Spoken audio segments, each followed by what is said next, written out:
gente! Bom, hoje é o Dia das Crianças e agora a gente vai contar pra vocês algumas histórias que já aconteceram com a gente quando nós éramos menorzinhas. Eu ainda sou uma criança, mas tudo bem. Eu também sou uma criança, querida. Todos Nunca somos. envelheci. Alma de criança. Eu quero estar com 80 anos com alma de criança. Então tá. Eu quero que vocês reparem que esse penteado é em homenagem ao Dia das Crianças. Tem dois chifrinhos aqui, fiquei parecendo aquelas orelhinhas de cachorro, a orelhinha do Pluto. Vou começar contando a história no dia que eu quase fui raptada. Não era pra eu estar aqui, não era pra Camila estar aqui, não era pra Anny estar aqui, não era pro Malapique estar aqui, não era pra ninguém estar aqui. Porque o pior ia acontecer, com certeza. Foi assim, eu ia pra igreja com meu irmão, eu era católica. Hoje em dia eu não tenho religião, tá? Mas eu respeito todos. Mas assim, eu era católica, de catequese no sábado, missa na quinta, missa no domingo, grupo de jovens, tudo isso.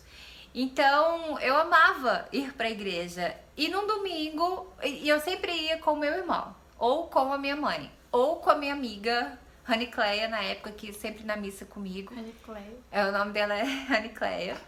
E aí, no domingo teve o jogo do Flamengo, no qual o Flamengo perdeu. Acho que era uma decisão de final de Carioca. Novidade. Perdeu. E o meu irmão ficou arrasado. Nisso, meu irmão não quis ir pra missa. A Ranicleia também não poderia ir naquele dia, não por causa do futebol, mas por alguma coisa. Ou seja, não tinha ninguém pra ir na missa comigo. Minha mãe tinha que fazer janta pra família. Mãe, eu posso ir sozinha, deixa eu ir sozinha. Acabei indo sozinha pra missa porque não apresentava problema nenhum. Era uma igreja que ficava no bairro, 3 quarteirões pra frente, perigo algum. Então vai pra missa, assiste a missa e volta pra casa. Na hora que eu cheguei na porta que ficava os folhetos, eu peguei o folheto e dei tipo uns 2 passos pra dentro da igreja. Me veio um homem. Ele tava usando um boné e uma camisa preta, uma jaqueta preta de couro, daquelas baratinhas, sabe? Mas assim, era de frio, e tava fazendo calor, mas ele tava assim, bem assim, sabe? Assim, um boné assim, mas nem suspeitei de nada. Ele me chamou e eu lembro que a pergunta que ele fez pra mim é se eu sempre rezava ali naquela igreja. E eu inocentemente falei que sim. E a partir daí eu não lembro do restante da conversa. Aí ele me chamou assim pra calçada da igreja. E ali na porta a gente ficou conversando. E foi onde ele falou que tinha 2 ingressos para o Center Shopping, que é um shopping center de Uberlândia, que chama Center Shopping. E se eu não gostaria de ir nesse shopping. Aí eu era tão burra, tão assim, eu nunca tinha ido no shopping. Eu via propaganda do Center Shopping, do Hipopó, na televisão, e era muito famoso na minha cidade. Na minha cabeça, só rico mesmo que ia.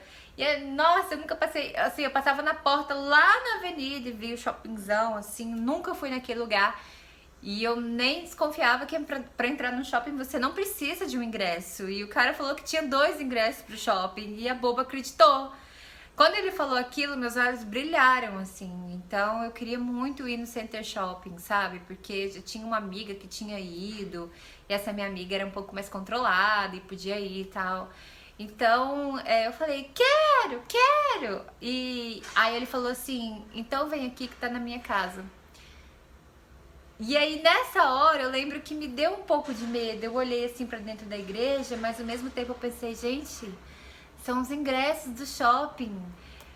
Eu vou no Center Shopping, aquela euforia de criança, né? E aí eu comecei a ir embora com esse homem. E era um quarteirão assim quadradinho, eu lembro que ele virou na primeira rua da igreja, assim, a gente saiu da igreja, desceu um pouquinho e virou pra direita. E por coincidência, destino, bênção, não sei, os meus tios estavam vindo e perguntou, Fernanda, onde você vai? Aí eu falei assim, eu vou pegar o ingresso Center Shopping na casa. Quando eu fiz assim, pra mostrar a casa de quem, o homem já tava lá na frente, sem olhar pra trás, e foi na hora que a ficha caiu, que era alguma coisa ruim que ia acontecer, quando ele foi embora, sabe? Aí minha tia, menina, esse homem ia fazer mal pra você, não sei o quê. E a gente foi pra missa, assistiu a missa acabou, aí ela falou, vai embora, não conversa com ninguém. Eu fui embora com muito medo, parece que a minha casa nunca chegava. Essa é a história de que eu quase fui raptada. Agora a Camila vai falar o dia que ela sumiu numa cidadezinha chamada Cachoeira Dourada, interior de Goiás, onde mora 2 casais de tios meus. Não tem como eu falar porque eu era bebê e eu não lembro de nada, então quem me falou foi minha mãe, então ela vai ter que contar a história. Você tinha uns 3 aninhos, né? Na verdade, eu soube dessa história. Não, mas fala o que você sabe, pra só eu não ter que ficar falando. O que eu sei é que tava tendo tipo um almoço, alguma coisa assim que tava. Não, era de noite. Era de noite? Era, já tava anoitecendo. E aí deixaram o portão aberto. E aí eu fui Uns pra 3 rua. aninhos. Foi assim, vocês estavam lá na sala, na casa da minha tia Suênia. E aí, você tinha viajado só com a sua avó, porque eu não morava com você, você não morava comigo. Você morava com a sua avó e vocês foram pro Goiás. Uma hora, sua avó saiu e você ficou lá com a tia Suênia, na casa da tia Suênia. E quando a sua avó chegou, tinha percebido que você não estava lá. Aí rolou um tempinho pra cair a ficha que a Camila, malandra, tinha sumido da casa. Né? Naquelas perguntas assim, você viu a Camila? Não, pensei que tava com você. Não, pensei que tava com você, Sônia. Não, pensei que tava com você. Concluíram que a Camila estava fora de casa. E aí começou o desespero. Eu não lembro de nada. Filha, onde você foi? O que você tava pensando da vida? Querida, eu tinha 3 anos de idade. Mas onde você foi, filha? Vou saber. Gente, olha, aí o que acontece? A minha mãe não me ligou, nem enquanto ela estava perdida, nem depois que achou ela. Muito obrigada ao meu tio Luiz, porque foi ele que achou. Ele disse que a Camila estava com uma mulher de bom coração também, que achou ela na rua perdida e ficou segurando. Agora você imagina se um estuprador tarado tivesse achado a Camila, ou uma pessoa com outras intenções de vender essa menina, ou de fazer maldade, porque existe, é interior, mas gente ruim tá em todo lugar. Ou até mesmo um cachorro, né, vamos supor, cachorro é bichinho do bem, mas vamos supor um cachorro que estranhasse uma criança, né, e ela fosse brincar e de repente fosse mordida. Lá tem uma represa que é uma hidrelétrica, é uma usina hidrelétrica. Tem um rio lá que até eu tinha medo, meu tio trabalha lá. E eu tinha medo quando eu olhava assim, eu gostava de ir, mas eu ficava imaginando, nossa, meu Deus, se cair aqui morre, né? Porque é uma usina hidrelétrica com muita força de água. Imagina se você tivesse caminhado e chegado na barreira. É Deus. Mas aí você não lembra de nada, você não lembra de você voltando lá pra casa do meu tio, da minha tia. Lembro nem o que eu comi ontem. Quem dirá? Antônio Nunes! Não começa. Então agora vamos contar mais um caos da senhorita Fernanda, que é a minha filha. Ai meu Deus, não repita! Quando eu era criança, mais ou menos uns 7 anos. Eu já fiz isso, eu acho. Você faz isso direto, na barcaradora, Sai. sem vergonha safada. Eu fiz uma coisa que eu falo sorrindo agora. Eu vou explicar pra vocês. Quando eu tinha uns 7, 8 anos, eu e meu irmão começamos a pegar dinheiro do guarda-roupa da minha mãe. A gente roubava dinheiro do guarda-roupa da minha mãe. Mas eu te juro que eu só tinha coragem de fazer isso porque lá no fundo mesmo eu imaginava que o dinheiro era de todo mundo. Porque quem trabalhava lá em casa era o meu pai. O meu pai é daqueles que trabalhava, dava o dinheiro pra minha mãe pagava as contas e de uma forma muito econômica ela guardava muito dinheiro. E eu mexi nas coisas dela e sabia onde ela guardava dinheiro, de papel. Não, primeiro era só moeda, porque era num potinho. Que tanto de moeda, gente. Quando 10 centavos era uma fortuna. A minha mãe... E você pegava quanto? Só de curiosidade. Então, esse é o problema. Eu pegava pouquinho no começo e depois fui pegando mais. Porque aí a gente estudava à tarde. E detalhes pra comprar chiclete, essas coisas, revistinha. Só besteira. E aí, a minha mãe, né, fazia almoço, a gente almoçava e começava a arrumar pra ir pra escola, porque a gente entrava na escola 1h da tarde.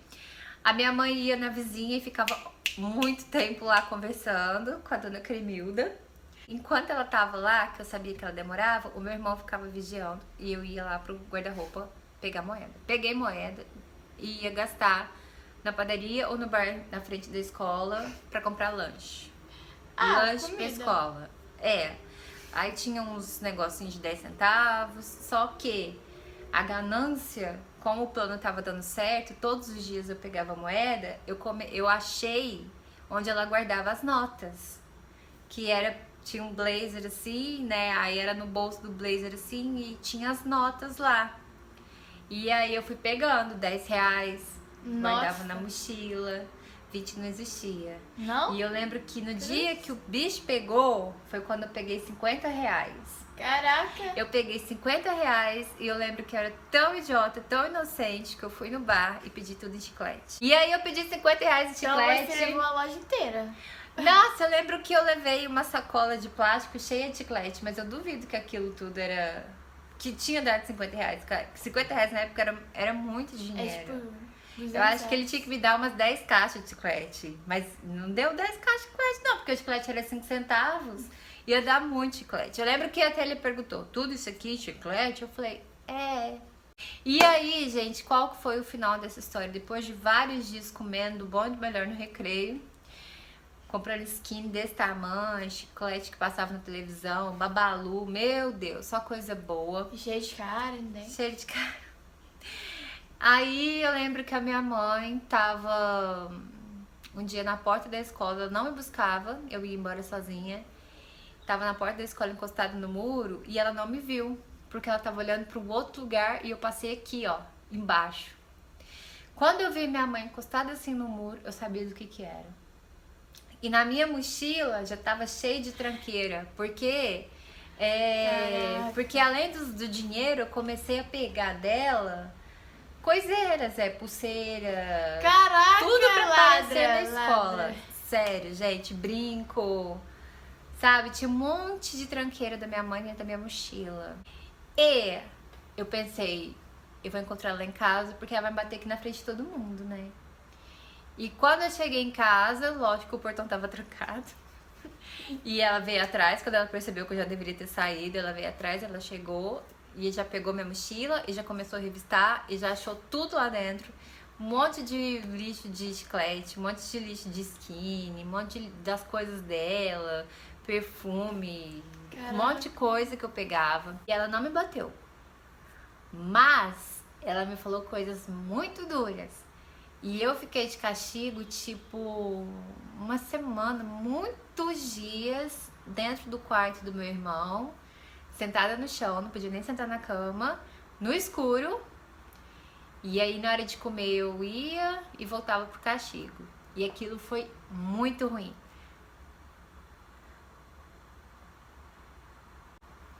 E eu nunca mais tive coragem. Mano, deixa eu colocar uma música triste. E eu fico pensando, né? Naquele momento, a gente pode julgar que eu seria uma pessoa ruim, uma ladra nata. Assim, só que eu fiquei tão triste, tão decepcionada e a ficha caiu que eu sou completamente contra isso. E eu tento te falar a mesma coisa, né? Porque realmente, gente, é horrível isso. E foi uma travessura de criança e eu lembro que a pior parte foi quando meu pai chegou do trabalho, porque ele viajava e o sermão dele, assim, vai pra arrebentar, sabe? Eu acho que palavras machucam mais do que, tipo, apanhar. Talvez se eu tivesse apanhado, teria doído, eu ficaria com raiva da minha mãe, dependendo da força dela, do chicote. Mas o castigo, eu acho que pegou mais, assim, sabe? Porque eu ficava realmente lá no quarto, pensando, escutando meu irmão brincar lá fora, pensando nas coisas, né? Por que eu fiz isso? Mas ele fazia também, pegar o dinheiro e não ficou de castigo? Ele não ficou de castigo. Adulta, eu falei pra minha mãe, você não colocou o perdão de castigo e tal.